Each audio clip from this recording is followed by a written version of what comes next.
Hello everyone, I am your friend Mahi and welcome to my channel study with धैर्य।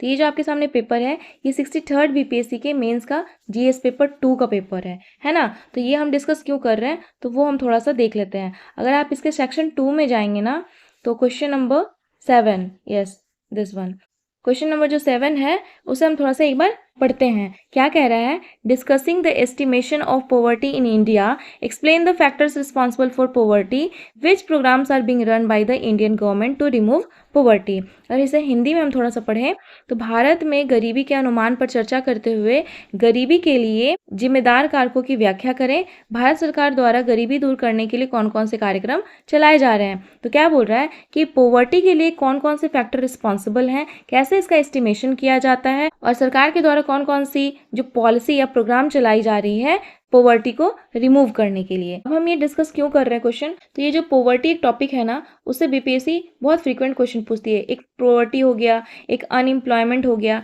एक population हो गया, एक फूड प्रोसेसिंग हो गया। तो ये सब से ना क्वेश्चन बीपीएससी बहुत बार पूछती है। तो हम इसे क्यों डिस्कस कर रहे हैं वो थोड़ा सा देख लेते हैं, ठीक है। तो फ्रेंड्स ये देखिए, ये जो हम विजन आई से करंट अफेयर का सीरीज अपना कर रहे थे, उसमें जनवरी मंथ में ये जो टॉपिक है ना, national multi dimensional poverty index, ये बहुत ही इंपॉर्टेंट टॉपिक है, इसे हम स्किप नहीं कर सकते हैं। ये जो टॉपिक है वो पीटी प्लस मेंस दोनों पॉइंट ऑफ व्यू से बहुत ज़्यादा इंपॉर्टेंट है। वो आपने जो क्वेश्चन देखा वो क्वेश्चन 38 मार्क्स का था, तो लॉन्ग क्वेश्चन में पूछा गया और इसे हम बहुत अच्छे से कवर करने वाले हैं, ताकि ये पीटी प्लस मेंस दोनों पॉइंट ऑफ व्यू से हमारा कैसे भी क्वेश्चन आए हम उसे अच्छे से टैकल कर पाएँ, ठीक है। तो चलिए फ्रेंड्स देखते हैं national multi dimensional poverty index. अब ये चूंकि नेशनल है तो national multi dimensional poverty index को रिलीज कौन करता है, तो इसे जारी किया जाता है नीति आयोग के द्वारा। सिंस 2005-6 से इसे जारी किया जा रहा है नीति आयोग के द्वारा, ठीक है। अब मल्टी डायमेंशनल पॉवर्टी इंडेक्स होता क्या है, तो इसके नाम में ही इसकी मीनिंग छिपी हुई है। कैसे? तो मल्टी मतलब बहुत सारे, डायमेंशंस, जब हम बहुत सारे डायमेंशंस पे पॉवर्टी को मेजर करते हैं तो उसे कहते हैं मल्टी डायमेंशनल पॉवर्टी, ठीक है। देखिए क्या लिखा है, it refers to a measures that consider various factors और dimensions beyond income to assess and understand poverty. मतलब पॉवर्टी को समझने के लिए जब हम इनकम से हटके बहुत सारे फैक्टर्स, बहुत सारे डायमेंशंस को मेजर करते हैं तो उससे हमारा निकल के आता है मल्टी डायमेंशनल पॉवर्टी इंडेक्स, ठीक है। अब क्या क्या हम इसमें देख सकते हैं इनकम के अलावा, तो देखिए पुअर हेल्थ, किसी का हेल्थ को देख सकते हैं कि पुअर हेल्थ है या जो हेल्थ फैसिलिटी है वो मिल रही है कि नहीं, ठीक है। Lack of education, inadequate living standard, poor quality of work and threat of violence, ठीक है। पूरे वर्ल्ड का ये गोल है कि ending poverty in all its form everywhere, the aim of sustainable development goal 1। SDG जो गोल है वो पहला नंबर का गोल क्या है, नो पॉवर्टी, ठीक है। पहला क्या है, नो पॉवर्टी, है ना। सस्टेनेबल डेवलपमेंट गोल के बारे में सभी जानते होंगे कि हमारे पास 17 सस्टेनेबल डेवलपमेंट गोल हैं और 2030 तक हमें इसे अचीव करना है। तो मेरे पास आपके लिए क्वेश्चन है कि सस्टेनेबल डेवलपमेंट गोल तो 17 हैं, ये सबको पता है, लेकिन टारगेट कितने हैं तो वो हम फर्दर अपने वीडियो में इसको देखने वाले हैं, ठीक है। चलिए तो अब आते हैं मेज़रमेंट पे कि एमपीआई को मेज़रमेंट कैसे करते हैं। तो जो मल्टी डायमेंशनल पॉवर्टी इंडेक्स है वो इंडिविजुअल लेवल पे जाके मेजरमेंट करता है कि किसी भी पर्सन के पुअर होने का, ठीक है। अब इसे किस मेथड के द्वारा मेजरमेंट किया जाता है, तो इसे कहते हैं अल्कीरे-फोस्टर मेथड। अब ये अल्कीरे-फोस्टर मेथड क्या होता है इसे देख लेते हैं। The Alkire Foster method can show both the breadth मतलब कि इंसिडेंस एंड डेप्थ मतलब कि इंटेंसिटी ऑफ पॉवर्टी, ठीक है। मतलब हुआ कि जो अल्कीरे-फोस्टर मेथड जिसे एएफ मेथड भी कहते हैं, ये दोनों को दिखाता है। ब्रेथ मतलब कि कितने लोग गरीब हैं और इंटेंसिटी मतलब कि कितनी ज़्यादा हद तक गरीब है, मतलब कि गरीब जो है वो और कितना ज़्यादा गरीब है, इंटेंसिटी को दिखाता है। इसे हम अभी फर्दर समझेंगे, ठीक है। तो to identify the poor, AF method counts the overlapping और simultaneous deprivation that a person और household experience in different indicators of poverty. मतलब कि ये जो जितने भी ग्लोबल एमपीआई के इंडेक्सेस हैं, 10 इंडेक्स जो आपको स्क्रीन पे दिख रहे हैं, इन 10 में से वो एक साथ वो कितने सारे डेप्रिवेशन है उसको एक्सपीरियंस कर रहा है। कोई भी एक हाउस होल्ड है या कोई पर्सन है कितने सारे डिप्रिवेशन को एक्सपीरियंस कर रहा है वो दिखाता है ये अल्कीरे-फोस्टर मेथड, ओके। अब देखिए यहाँ पे क्या लिखा हुआ है कि जो ग्लोबल एमपीआई, जिसे जीएमपीआई भी कहते हैं, वो कैप्चर करता है poverty in multi dimensional beyond monetary aspects. मतलब कि आप इनकम कितना कर रहे हैं या कंजम्पशन कितना कर रहे हैं, ये मॉनेटरी एस्पेक्ट को छोड़ के वो मल्टी डायमेंशनल जो हमने अभी देखा ना इंडेक्सेस, उन पे बात करता है, उनको डायमेंशंस को कैप्चर करता है, उनको मेज़र करता है। ठीक है, अब जीएमपीआई का जो रिपोर्ट है वो पहली बार जारी किया गया था Oxford poverty and human development initiative, जिसे OPHI भी कहते हैं, and UNDP United National development programme के द्वारा 2010 में, ठीक है, पहली बार इशू किया गया था। तो अभी भी यही दो संस्था OPHI और UNDP के द्वारा जारी किया जाता है। ओके, और ये कवर करती है 100 डेवलपिंग कंट्रीज़ को, वहाँ देखती है कि किस तरह का डिप्रिवेशन है हेल्थ का, एजुकेशन का, लिविंग स्टैंडर्ड का। ठीक है, और उन पे ये मेजरमेंट करते हैं हम। अब नेक्स्ट क्या है, if a person deprivation in a 1/3 और more of 10 indicators the GMPI identify them as MPI poor. मतलब जो आपको ये 10 इंडिकेटर्स दिख रहे हैं उसमें से 1/3 मतलब 33% या उससे ज़्यादा इंडिकेटर्स को अगर कोई फुलफिल कर रहा है तभी उसको MPI के तहत पुअर माना जाएगा। ठीक है, तो ये तो हो गई बात GMPI ग्लोबल MPI की। अब हम आते हैं नेशनल MPI, जिसकी बात हम शुरू में किए थे कि नीति आयोग उसको जारी करता है। ओके, तो अब जो ये नेशनल MPI है, तो आपने जो ग्लोबल MPI के 10 इंडिकेटर्स देखे ना, उसमें 2 और ऐड कर दिया जाता है। तो चलिए हम थोड़ा सा इंडिकेटर को ही पहले देख लेते हैं। ये देखिए, ये नेशनल MPI नीति आयोग के द्वारा जो जारी किया जाता है इंडिकेटर है, वो ये इंडिकेटर है।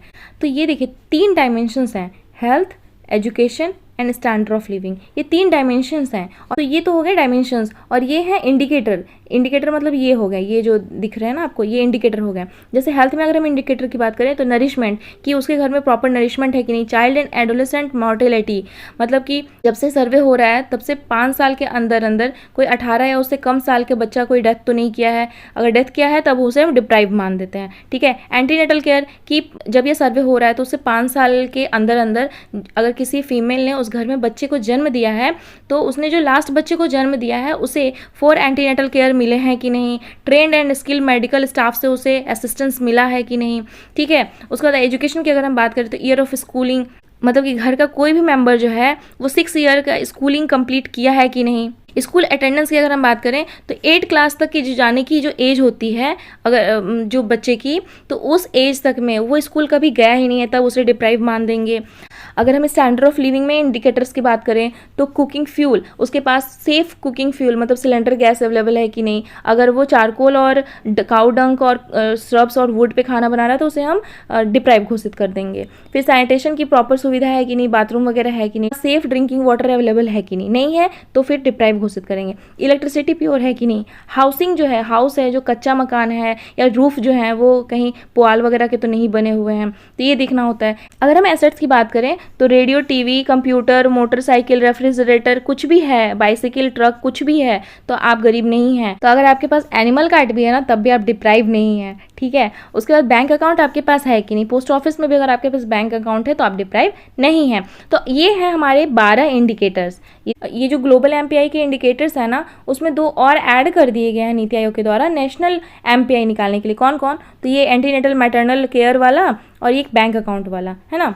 ये देखिए ये क्या लिखा हुआ है, नेशनल MPI में जो कि जो 10 ओरिजिनल इंडिकेटर्स थे उसमें 2 और ऐड कर दिए गए हैं, maternal health and bank account. ठीक है, नेशनल MPI निकालने के लिए। तो MPI को अब निकालते कैसे हैं ये समझना बहुत इंपॉर्टेंट है। जैसे कि देखिए इसमें H/A किया जाता है। H क्या है, तो head count ratio, and A क्या है, तो द इंटेंसिटी ऑफ पॉवर्टी। इसको हम थोड़ा सा वैसे समझते हैं। अब थोड़ा सा मैं आपको लिख के बताती हूँ यहाँ पे, हेड काउंट रेशियो। थोड़ा सा हैंड राइटिंग को आप मैनेज कर लीजिएगा, इस पे लिखने के लिए मुझे बनता नहीं उतना अच्छे से। तो हेड काउंट रेशियो कैसे निकाला जाता है कि तो नंबर ऑफ पुअर, कि कितने लोग गरीब हैं, और बटे में टोटल नंबर ऑफ पॉपुलेशन, मैं बस पॉपुलेशन लिखती हूँ। ठीक है, टोटल नंबर ऑफ पॉपुलेशन, तो इससे निकलता है हेड काउंट रेशियो। अब MPI कैसे निकाला जाता है, तो MPI निकालने के लिए जो हमारा हेड काउंट रेशियो आया उसको हम मल्टीप्लाई कर देते हैं A से। A क्या है, तो इंटेंसिटी ऑफ पॉवर्टी है, इंटेंसिटी। ठीक है, मैं सिर्फ इंटेंसिटी लिख रही हूँ, तो इंटेंसिटी ऑफ पॉवर्टी। अब MPI जब निकालते हैं तो H मतलब कि कितने लोग गरीब हैं, ये हमारा निकल के आया कि मतलब कि टोटल पॉपुलेशन में से इतने जो लोग हैं वो गरीब हैं, ठीक है। तो ये आ गया एच। और ए, अब ए क्या दिखाता है, इंटेंसिटी को दिखाता है। तो चलिए इसे मैं थोड़ा सा एक्सप्लेन करती हूँ। अब देखिए फ्रेंड्स, हम थोड़ा सा इंटेंसिटी को समझते हैं। इंटेंसिटी जैसे कि देखिए ये डायमेंशंस दिए हुए हैं ना, 3 dimensions, health, education and standard of living. मान लीजिए कि कोई एक पर्सन है ए और कोई पर्सन है बी, ये दोनों गरीब हैं, ठीक है, पुअर में दोनों आते हैं। अब ए के पास क्या है ना कि वो नरिशमेंट की कमी है, उसको ईयर ऑफ स्कूलिंग भी उसकी कंप्लीट नहीं है, कुकिंग फ्यूल भी उसके पास नहीं है सेफ़, और उसके पास इलेक्ट्रिसिटी भी नहीं है, तब ये गरीब है। अब पर्सन बी के बारे में हम लोग देख लेते हैं। तो पर्सन बी की अगर मैं बात करूं तो इसके पास भी नरिशमेंट नहीं है, ठीक है, ये भी स्कूल नहीं गया है, इसके पास भी कुकिंग फ्यूल नहीं है, सैनिटेशन की भी सुविधा उपलब्ध नहीं है, ड्रिंकिंग वाटर भी इसके पास सेफ़ नहीं है, और इलेक्ट्रिसिटी भी नहीं है। अब दोनों गरीब तो हुए, ए भी गरीब है और बी भी गरीब है, लेकिन गरीब में भी अगर हम देखें तो ज़्यादा गरीब कौन हुआ, बी हुआ, क्योंकि ए जहाँ पे 4 इंडिकेटर पे गरीब है, बी के पास तो 6 इंडिकेटर्स पे वो गरीब है ना। तो ये इंटेंसिटी को दिखाता है कि ए और बी दोनों गरीब तो हैं, लेकिन इंटेंसिटी ज़्यादा गरीब होने की किसकी है, तो बी की है, ठीक है। तो होप आपको इंटेंसिटी ये समझ में आ गया होगा। ये देखिए यहाँ पे यही कह रहा है कि एमपीआई को निकालने के लिए मल्टीप्लाई करते हैं एच इंटू में ए। तो इसे हमने बिल्कुल अच्छे से समझ लिया। हेड काउंट रेशियो क्या होता है, the indicators of proportion of multi dimensionally poor, कि कितने लोग पुअर हैं, प्रोपोर्शन क्या है उनका, और इंटेंसिटी को दिखाता है ए, ठीक है। अब नेशनल एमपीआई को निकालने के लिए नोडल एजेंसी हमारी नीति आयोग है, ठीक है। और नीति आयोग जो डाटा यूज़ करती है वो नेशनल फैमिली हेल्थ सर्वे का करती है। तो अभी जो लेटेस्ट डाटा आया हुआ था NFHS का, वो 4 और 5 नंबर का आया हुआ था, ठीक है, ओके। तो अब हम देख लेते हैं नीति आयोग की रिपोर्ट में क्या कहा गया है। तो पहला ये कहा जा रहा है कि डिक्लाइन इन एमपीआई, मतलब मल्टी डायमेंशनल पॉवर्टी इंडेक्स जो इंडिया में है वो घटा है। जो हेड काउंट रेशियो गरीबी है वो घटी है। 2013-14 में वो 29.17% थी, वो घट के 22-23 में 11.28% रह गई है, ठीक है। उसके बाद कहा जा रहा है 24.82 करोड़ इंडियन जो हैं वो मल्टी डायमेंशनल पॉवर्टी इंडेक्स से निकले हैं बाहर लास्ट 9 ईयर में, ठीक है। और बात है इंटेंसिटी की, वो भी डिक्रीज हुई है, मतलब गरीबों में जो गरीब थे वो भी कम हुए हैं। और पेस ऑफ डिक्लाइनिंग पॉवर्टी, मतलब जो गरीबी घटने की दर है वो बढ़ गई है। वो जो कहाँ 2005, 6, 15, 16 का डाटा देखें तो उसके कंपेयर करें तो 15, 16, 19, 21 में मच फास्टर रेट पे जो पॉवर्टी है वो घटी है, मतलब बहुत स्पीड से पॉवर्टी घट रही है, ठीक है, अकॉर्डिंग टू नीति आयोग। उसके बाद अगर हम इंडिकेटर की बात करें तो 12 के 12 इंडिकेटर्स पे गरीबी घटी है। कुकिंग फ्यूल एंड हाउसिंग पे डिप्रिवेशन सबसे ज़्यादा है, ठीक है, मतलब अभी भी लोगों के पास क्लीन कुकिंग फ्यूल अवेलेबल नहीं है, घर लोगों के पक्के नहीं हैं, ठीक है। सबसे ज़्यादा जो तरक्की हुई है, मतलब सबसे ज़्यादा जो इंडेक्स अच्छा हुआ है वो है चाइल्ड एंड एडोलेसेंट मोर्टेलिटी, उसमें सुधार हुई है। इलेक्ट्रिसिटी एंड बैंक अकाउंट, इसमें लोएस्ट डिप्रिवेशन है, ठीक है। अगर हम बात करें रीजनल डिक्लाइन इन एमपीआई, तो सबसे ज़्यादा जो गरीब होगा वो सबसे ज़्यादा गरीबी वहाँ पे घटेगी। तो यहाँ पे देख लीजिए यूपी सबसे फर्स्ट नंबर पे, जहाँ पे सबसे ज़्यादा गरीबी कम हुई है। फिर हमारा बिहार है, मध्य प्रदेश है, उड़ीसा एंड राजस्थान है। अब ये देखना है कि क्या हम सही रास्ते पे चल रहे हैं। तो बिल्कुल इंडिया ऑन ट्रैक है अचीविंग SDG टारगेट 1.2। तो मैंने अभी फ्रेंड्स क्वेश्चन पूछा था ना कि टारगेट्स कितने हैं। गोल तो SDG के 17 हैं, टारगेट्स 169 हैं, ठीक है। 169 टारगेट में से ये टारगेट नंबर 1.2 है वो क्या कहता है कि इसका एम है मेन वीमेन एंड चाइल्ड की जो पॉवर्टी है उसको हाफ से कम करना है। तो यही टारगेट है हमारा। तो इसी को अचीव करने में हम लोग मच अहेड हैं, हम लोग 2030 तक इसको अचीव कर लेंगे, ठीक है, ये कहा जा रहा है यहाँ पे। उसके बाद factor responsible for decline in MPI, मतलब एमपीआई को कम करने के लिए एमपीआई के घटने में किसका, कौन से फैक्टर्स का योगदान है। जिसमें सरकार की बहुत सारी प्रोग्राम्स स्कीमें हैं, जैसे कि PM उज्ज्वला योजना, सौभाग्य योजना, स्वच्छ भारत मिशन एंड जल जीवन मिशन। तो ये सब जो इनिशिएटिव लिए गए हैं इसके द्वारा एमपीआई से बहुत सारे लोग बाहर निकले हैं। तो ये सब स्कीम, और इसके अलावा भी बहुत सारे स्कीम हैं जो आप देख सकते हैं और उसको अपने आंसर राइटिंग में इंक्लूड कर सकते हैं ना। अगर हम सिग्निफिकेंस की बात करें नेशनल एमपीआई की, तो ये प्रोवाइड कराता है मोर नुआंस पर्सपेक्टिव, मतलब बहुत छोटे लेवल पे जाके हम चीज़ों को चेक करते हैं कि वो पुअर है कि नहीं। Unlike convention monetary poverty assessment that is based on consumption survey, जैसे कि सुरेश तेंदुलकर कमेटी आई थी तो उसमें क्या कहा गया था कि अगर 32 रुपये कोई अर्बन एरिया में और 27 रुपये रूरल एरिया में डेली का कमाता है तो वो गरीब नहीं है। अब वो 32 रुपये से अपने बच्चे को स्कूल भेज रहा है कि नहीं, उसकी प्रॉपर न्यूट्रिशन पूरी हो रही है कि नहीं, उसके घर में कुकिंग फ्यूल कौन सा यूज़ हो रहा है, सैनिटेशन है कि नहीं, ये हम नहीं देख पाते थे। सिर्फ हम इसमें इनकम और कंजम्पशन पे ही बात करते थे, लेकिन जो MPI है, मल्टी डायमेंशनल पॉवर्टी इंडेक्स में हम मल्टीपल चीज़ों को देखते हैं। MPI में ना हम फर्दर चीज़ों को जाके डीपली देखते हैं, है ना। तो ये इसका सिग्निफिकेंस है। सेकंड है फैसिलिटेट टारगेट इंटरवेंशन, मतलब कि जो भी टारगेट है ना कि आपको किस जगह पे ध्यान देना है आपको पता चल जाएगा। इनकम एंड एक्सपेंडिचर से आपको पूरा पता नहीं चल रहा था, लेकिन इसमें प्रॉपर आपको टारगेट पता चल जा रहा है कि कहाँ पे हमें वर्क करने की ज़रूरत है, सरकार को कहाँ वर्क करने की ज़रूरत है। फिर थर्ड है डिटर्मिनेशन ऑफ ओवरलैपिंग डिप्रिवेशन, मतलब कि एक साथ कोई एक सिटीजन जो है वो कितनी सारी डिप्रिवेशन को फेस कर रहा है, आप उसको टैकल कर सकते हो ये अगर आपके पास ये डाटा अवेलेबल है तो, और उसके ओवरऑल वेलबिंग को आप क्वालिटी ऑफ लाइफ को इम्प्रूव कर सकते हो। तभी तो होगा सबका साथ सबका विकास, है ना। ठीक है, उसके बाद हम आते हैं कि इशूज़ क्या क्या हैं। अब इशू में देखिए लेस सेंसिटिव है, जैसे मान लीजिए कि नेशनल MPI के 12 इंडिकेटर्स हैं, तो अगर 12 में से अगर कोई अपने बच्चे को स्कूल नहीं भेज पा रहा है तो वो गरीब नहीं है। अगर वो न्यूट्रिशन अपनी पूरी कर पा रहा है तो वो गरीब नहीं है, क्योंकि उसने सिर्फ 2 ही इंडिकेटर को फुलफिल किया है ना। तो जब तक कोई भी इंसान जो है वो 1/3 को फुलफिल नहीं करेगा तब तक उसे गरीब मानेंगे ही नहीं। ठीक है, तो ये थोड़ा सा यहाँ पे लेस सेंसिटिव दिखाता है। इम्पैक्ट ऑफ कोविड-19, बहुत सारे ऐसे इकोनॉमिस्ट मानते हैं कि जो कोविड-19 का जो इम्पैक्ट था, reverse migration, disrupted health care, ये सब के डाटा को ना इसमें शामिल नहीं किया गया है, जो ये भी रिपोर्ट आई है उसमें, तो ये डाटा कमी है। उसके बाद नेक्स्ट अगर हम बात करें तो स्टैग्नेंट वेजेस, तो ये यहाँ पे कहा जा रहा है कि लास्ट 6 ईयर से ना वेजेस तो बढ़ी ही नहीं है। तो आप बोल रहे हो कि कंजम्पशन बढ़ गया है, डिमांड बढ़ गया है, तो ये ऐसे कैसे हो सकता है। तो ये आपकी जो डाटा है उस पर रिलाई करना मुश्किल है। ठीक है, तो ये डाटा का रिलायबिलिटी का भी इशू है। अब हम वे फॉरवर्ड की बात करते हैं, बहुत इंपॉर्टेंट है। अब हम इसमें क्या कर सकते हैं, इंक्लूड कर सकते हैं न्यू डायमेंशंस को इन कैलकुलेटिंग MPI, जैसे कि लर्निंग आउटकम है। जैसे कि आपने देख लिया कि 8 क्लास तक एज में, अगर वो 8 क्लास तक जाने की एज में अगर वो 1 साल भी स्कूल नहीं गया है तो वो डिप्राइव है।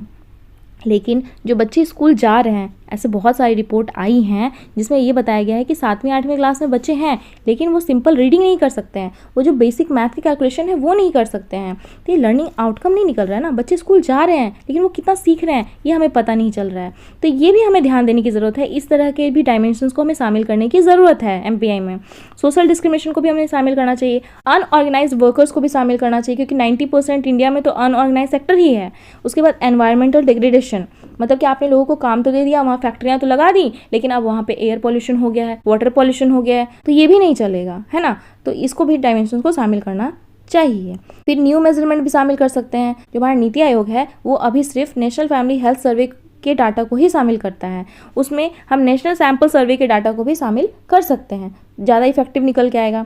अब नेक्स्ट है इफेक्टिव मॉनिटरिंग। ठीक है, comprehensive measures should be taken to monitor the progress across indicators on real time basis. ठीक है, जैसे सोशल ऑडिट वगैरह कराना चाहिए। जैसे मान लीजिए कि उज्ज्वला योजना है, सरकार ने तो अपने तरफ से पहुंचा दिया, लेकिन क्या वो घर घर तक जाके सच में पहुंचा है कि नहीं, इसका ये सोशल ऑडिट करवाना चाहिए। और अगर नहीं पहुंचा है तो अवेयरनेस फैलाना चाहिए कि सरकार ने आपके लिए ये स्कीम लाया है, आप इसका इस्तेमाल करिए। ठीक है, तो फाइनली जब हम इस तरह से करेंगे कि सोशल ऑडिट भी करेंगे और अगर वो नहीं पहुंचा है तो उसे फिर से लोगों तक पहुंचाएंगे, तो फाइनली जाके जो हमारा प्रॉब्लम है MPI का वो एंड होगा, है ना। तो इस तरह से फ्रेंड्स ये खत्म होता है हमारा ये टॉपिक। प्री और मेंस दोनों पॉइंट ऑफ व्यू से बहुत ज़्यादा इंपॉर्टेंट था। 38 मार्क्स का उसमें क्वेश्चन पूछा हुआ था, और ये जो पॉवर्टी से जो टॉपिक है ना वो अक्सर BPSC में या फिर किसी भी PCS एग्जाम में तो पूछे ही जाते हैं। तो उम्मीद करती हूँ कि आपको मेरा ये वीडियो लेक्चर पसंद आया होगा, और अगर पसंद आया है तो like share and subscribe. Thank you.